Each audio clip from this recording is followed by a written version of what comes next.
In this video, I will show you another example of series parallel AC circuit. Calculate the current I naught as indicated in the following circuit.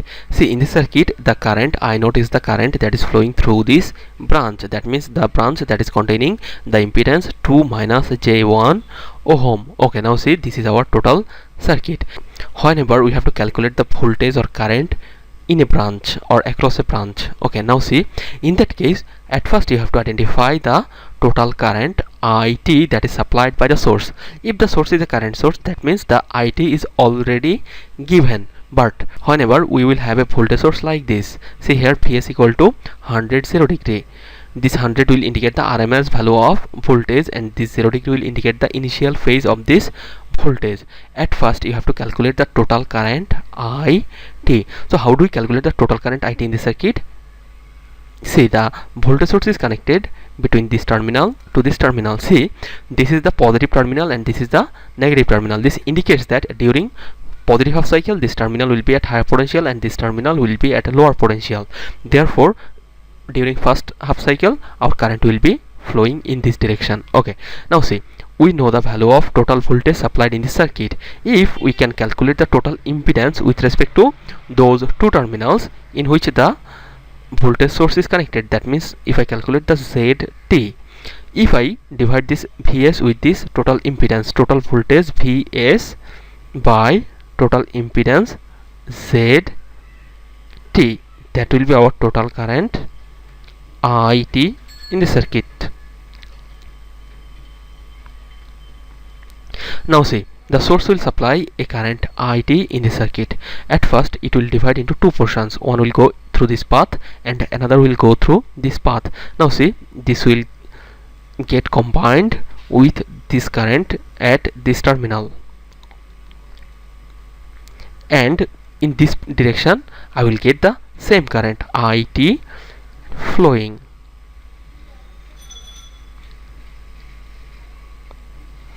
Now see, whenever this IT will get into this point, it will divide into two portions. One will go in this direction, another will go in this direction, and the portion of current that is flowing through this branch will be our current I naught. And at this point the two branch currents will meet and the total current in this direction will be IT, or this IT will return to the source. Now see, as this IT will divide into two portions, one will go in this direction and that is our current I naught. I can easily apply special current divider rule once we know the value of total current in this circuit. And to calculate the total current in this circuit, we have to know the value of total impedance, as we already know the value of total supply voltage. Okay, we will calculate the total impedance with respect to this terminal and this terminal. So I will disconnect the voltage source and I will measure the impedance with respect to this terminal and this terminal. Now see, with respect to this terminal and this terminal, let's say this branch has an impedance of Z1, this branch has an impedance of Z2. With respect to this terminal and this terminal, let's say this branch has an impedance of Z3 and this branch has an impedance of Z4. See, whenever a branch contains resistance, inductance and capacitance, we calculate the total impedance Z in that branch equal to R plus JXL minus XC. If any of these element is absent, we set that value equal to 0. That means, see, in the first branch we have only resistor and the capacitive reactance minus J2. See, what is this minus J2?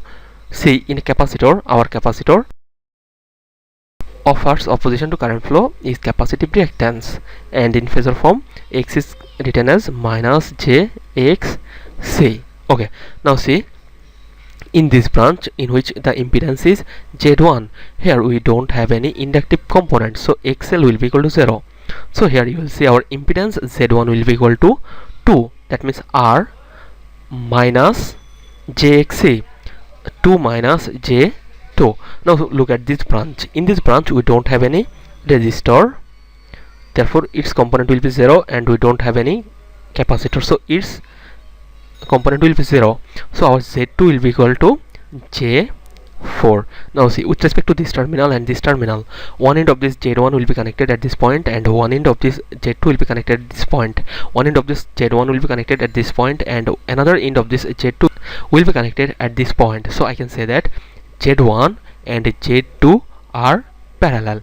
So I can reduce or I can replace these two with an equivalent impedance. Let's say I will denote that impedance with Z equivalent 1, and whenever we have two impedances connected in parallel, we calculate their equivalent impedance by multiplying their values divided by taking the sum of those impedances. See, Z1 equal to 2 minus J2, Z2 equal to J4.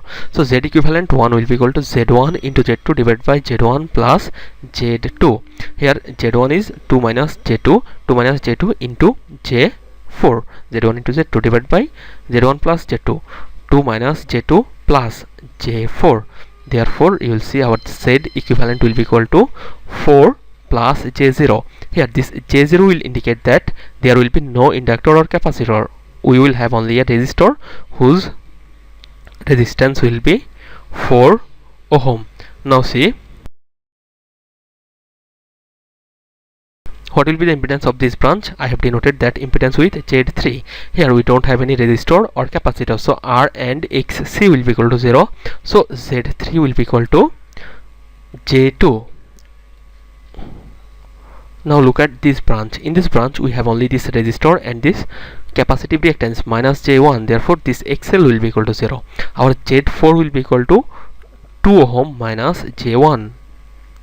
Z4 will be 2 minus J1. Now see, with respect to this terminal and this terminal, this Z3 and this Z4 are connected in parallel because one end of this Z1 and one end of this Z4 will be connected here. One end of this Z3 and another end of this Z4 will be connected here. So they are connected in parallel. So when they will be connected in parallel, I can replace them with a single impedance. Let's say I will denote that impedance with Z equivalent 2. Z3 equal to J2, Z4 equal to 2 minus J1.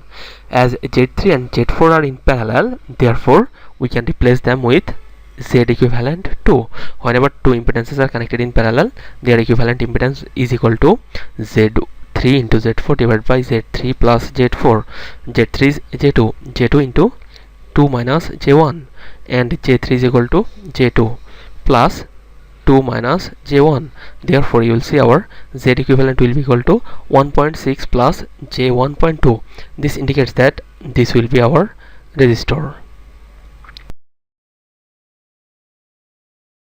and this will be our inductive reactance because this part of the Z equivalent 2 is positive. So I will replace this portion Z equivalent 1 with a resistor plus J0. That means Jx L minus Xc is equal to 0. That means there is no reactive component. So if I draw the equivalent circuit, new equivalent circuit, now see, this will be our new redrawn circuit. This is our Z equivalent 1 because this Z equivalent 1 will contain only a single resistor, and that will be connected between this terminal to this terminal, and our Z equivalent 2 will be connected between this terminal to this terminal, whose impedance will be equal to 1.6 plus JXL of J1.2. See here, with respect to this terminal and this terminal, I have replaced those two elements with 4 ohm resistor, and with respect to this terminal and this terminal, I have replaced these two components with 1.6 ohm resistor and J1.2, that means JXL.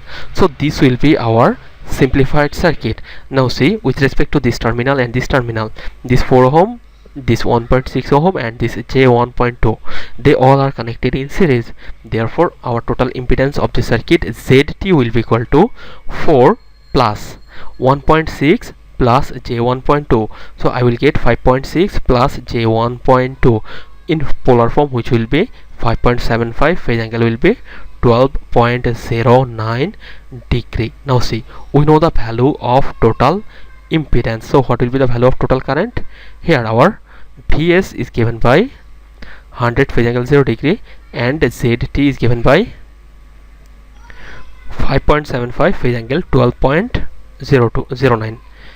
Okay, so if I divide 100 phase angle 0 degree with the total impedance 5.75 phase angle 12.09, I will get 17 minus j6 j 3.65, or in polar form I will get total current IT is equal to 17.4.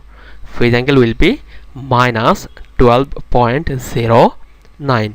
Now see, we know the value of total current that is entering at this point, that is 17.4 phase angle minus 12.09. Now see, this total current will be divided into two portions. One will go in this direction, another will go in this direction. So the current I naught, we can calculate that by using simply special current divider rule.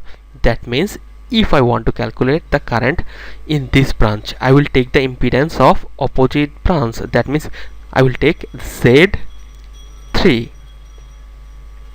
and divide that with the sum of these two parallel impedances. That means I will divide that with Z3 plus Z4, and I will multiply this fraction with the value of total current IT.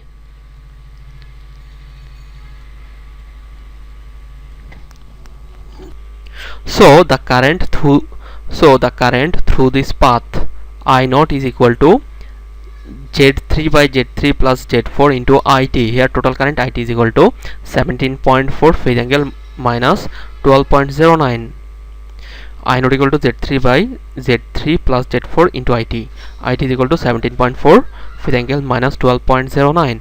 And here you will see our Z3 is equal to J2 and Z4 is equal to 2 minus J1. Therefore I will get here J2 divided by J2 plus 2 minus J1, which will be equal to 15.55 phase angle 51.35 degree. See, I naught that is flowing through this path will be 15.55 ampere. Okay, this is the answer. That's it. Thank you.